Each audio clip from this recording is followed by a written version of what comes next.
Video tutorial on waves by Jonah Levine, Ari Rotenberg, Gabby Ross, and Sam Ross. What is a wave? A wave is a transfer of energy, but it has no permanent displacement of mass. So it's oscillating, but as you can see, the mass will always return to its original position. Types of waves. There are two main types of waves, transverse waves and longitudinal waves.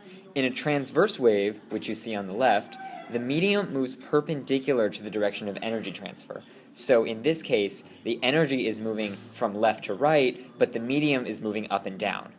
In a longitudinal wave, the medium moves parallel to the direction of energy transfer. So in this case, the energy is moving left to right, and the medium itself is moving back and forth from left to right.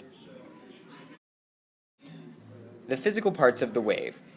There's simple harmonic motion going on at any point on the wave, and like I said before, in a transverse wave the particles move up and down, perpendicular to the direction of energy transfer, and longitudinal, they move side to side, parallel to the direction of energy transfer.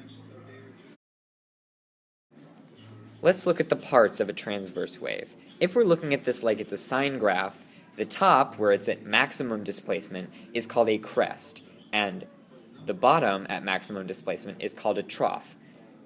When we look at the middle, that is on the equilibrium line, a point there is called a node. You'll see it labeled.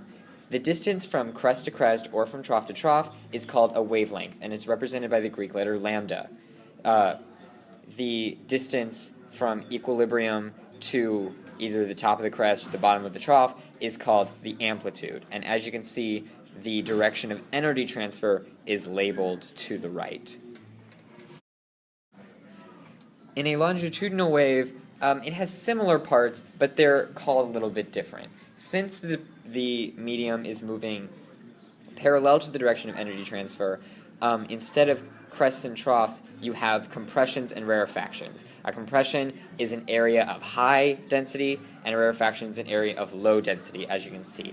And similar to a transverse wave, the wavelength will be the difference from one rarefaction to another, or from one compression to another. The Doppler effect is what happens when there's a moving source of waves in relation to the observer, and the observers detect a shift in frequency. When the source is moving closer to the observer, there's an upward shift in the approaching frequency, and when the source is receding from the observer, there's a downward shift in the frequency. Here's an example of the Doppler effect that you may encounter in everyday life. As the police car recedes from the woman on the left, there's a longer wavelength, therefore making a lower frequency. As it approaches the man on the right, there's a smaller wavelength, therefore making a higher frequency. So it sounds higher pitched to the man on the right and lower pitched to the woman on the left.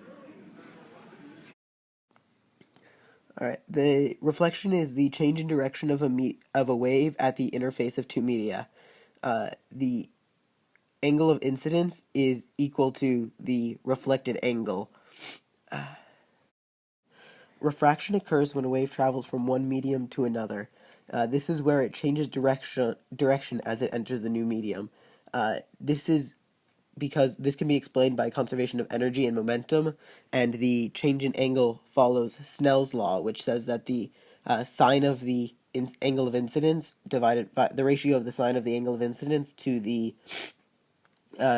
new angle is equal to the wave speed of the first medium to the second medium. Diffraction is a phenomenon which occurs when a wave meets an obstacle. It's most effective when the obstacle or slit is comparable to the wave's wavelength. And this can be described by interference patterns according to the Huygens-Fresnel principle.